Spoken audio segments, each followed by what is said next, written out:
Et bienvenue dans la chaîne Mathématiques Sciences. Aujourd'hui, je prends et expliquer une nouvelle vidéo. Cette vidéo tout simplement en physique-chimie pour les secondes sur le thème numéro 3, on des signaux. Et dans cette vidéo de physique-chimie, on va tout simplement ici apprendre à déterminer la vitesse de propagation de la lumière dans des milieux différents. Ok, voilà. Alors donc, ici, pareil, du coup, on vous propose l'exercice qui va s'afficher juste là. Donc, on dit que pour déterminer la distance d entre la Terre et la Lune, la durée d'être mise par la lumière pour effectuer un aller-retour entre la Terre et la Lune est donc mesurée. Alors, on vous donne un certain nombre de données. Alors bon, là, on vous a tout donné précisément, on aurait pu ne pas vous les donner. Donc, on vous dit que c'est, donc la célérité de la lumière dans le vide, c'est donc 2,9997 fois 10 exposant 8 mètres par seconde. Ok. On dit également que l'indice de réfraction de l'air, c'est donc tout simplement NR, qui est égal donc à 1,00029. Ok. Donc, calculer la vitesse de propagation de la lumière dans l'air. Deuxièmement, calculer la durée d'état émise par la lumière pour parcourir 10 000 mètres dans le vide. En déduire la distance parcourue par la lumière dans l'air donc pendant cette durée. Et ensuite, justifier l'intérêt qu'il faut justement tenir compte de l'épaisseur de l'atmosphère terrestre, environ 10 km, si on veut mesurer la distance Terre-Lune au centimètre. Donc là, je vous laisse mettre la vidéo en pause si vous êtes chaud. Et ensuite, on va tout simplement corriger. Pour ce donc, correction. Alors donc, du coup, on va commencer avec la toute première question. Ok, donc exercice 43. On commence avec la toute première question. Ici, question numéro A. Déterminer la vitesse de propagation de la lumière dans l'air. Ok, bravo. Alors du coup, on vous donne deux choses. On vous donne l'indice de réfraction de l'air et on vous donne la célérité. Donc, et bah, tout bêtement, j'applique la formule qu'on a vue précédemment. Donc V de la lumière, donc tout simplement dans le milieu qui est l'air. Hein. Donc V, c'est égal à C, donc la célérité de la lumière, divisé par N, l'indice de réfraction, équivaut à. Alors là, pareil, du coup, faites bien attention. On pourrait peut-être faire une petite analyse dimensionnelle au niveau des unités, mais faites bien attention. Ici, donc, la célérité, c'est en mètres par seconde. Là, on divise par quelque chose qui n'a pas d'unité. Donc, le résultat, il sera en mètres par seconde. Ok. Si ça vous dérange d'avoir des mètres par seconde, il faut convertir la mesure de ce cas-là en tout simplement kilomètres par seconde. Ok, bravo. Donc, mais là, ici, bon, on va se contenter de mètres par seconde, c'est pas très dérangeant. Alors, du coup, ça donne que V est égal à la chose suivante. Donc, c'est 2,9997. Ok, bravo, fois 10 exposant 8. Donc là, on a même par seconde, je le rappelle. Divisé par l'indice de réfraction, 1,00029. Ok, bravo. Et donc, on va effectuer le calcul. Et comme ça, on aura la vitesse de propagation du son dans l'air. Ok. Alors, pareil, on va regarder au niveau des 10 images que l'on a. Ok, voilà. Donc là, du coup, ce que l'on pourrait faire, c'est pareil. Soit vous mettez en notation scientifique, soit vous ne mettez pas en notation scientifique. Bon, là, le résultat tel qu'il nous est donné, il nous est donné avec un chiffre après virgule. Donc, on peut le regrouper tel qu'il est avec un chiffre après virgule. Surtout que là, il n'y a pas trop d'intérêt ici, pareil, à mettre en notation scientifique. Ok. Donc ainsi, ça nous donne la chose suivante. Donc là, 10 pour 8, nous sommes donc tout simplement en millions de kilomètres. Ok, voilà, voilà. Et donc, ainsi on trouve la chose suivante.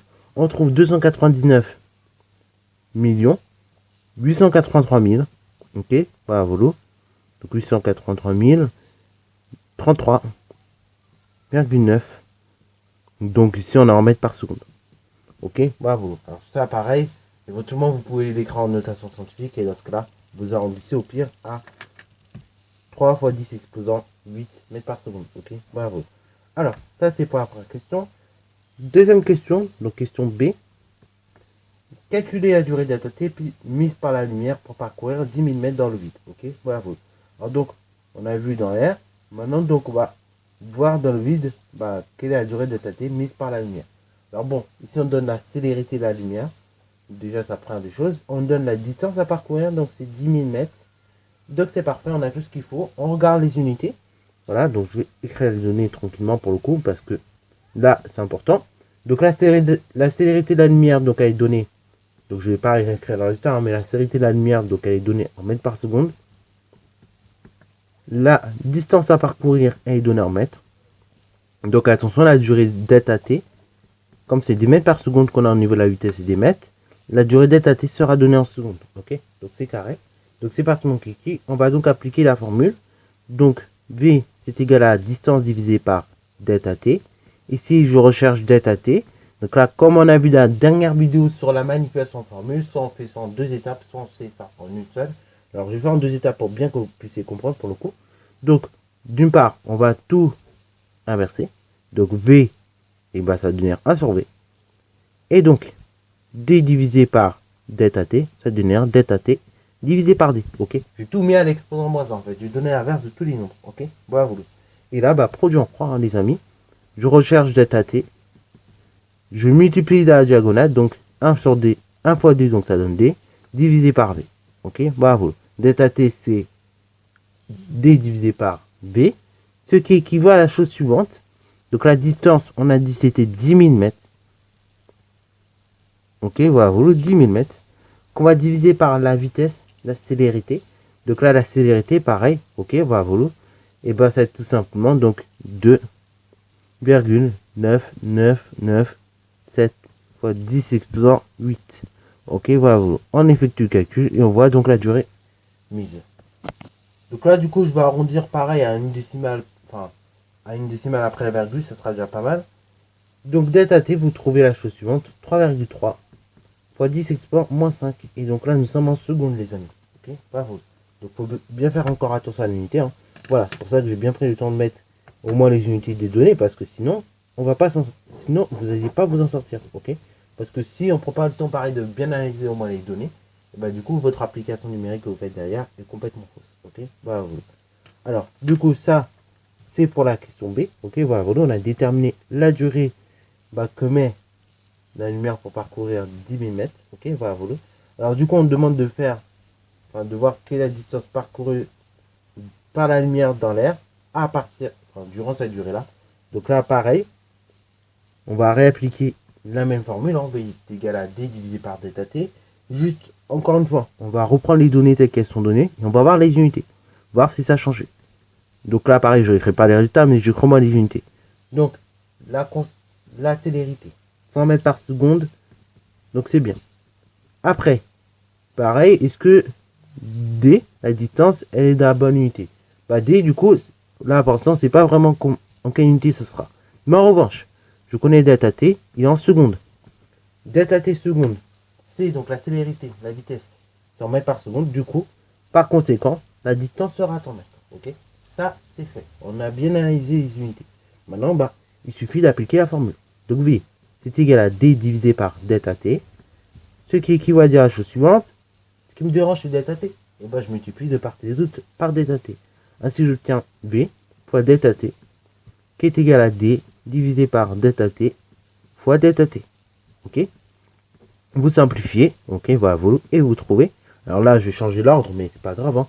Vous trouvez que D, c'est tout simplement V fois delta t. Ok, alors pareil, on aura pu trouver. Si vous n'aurez pas changé l'ordre, vous aurez trouvé tout simplement V fois delta t qui est égal à D. Ok, ça revient largement à la même chose. Alors du coup, ce qui est équivalent à la chose suivante, D, la distance.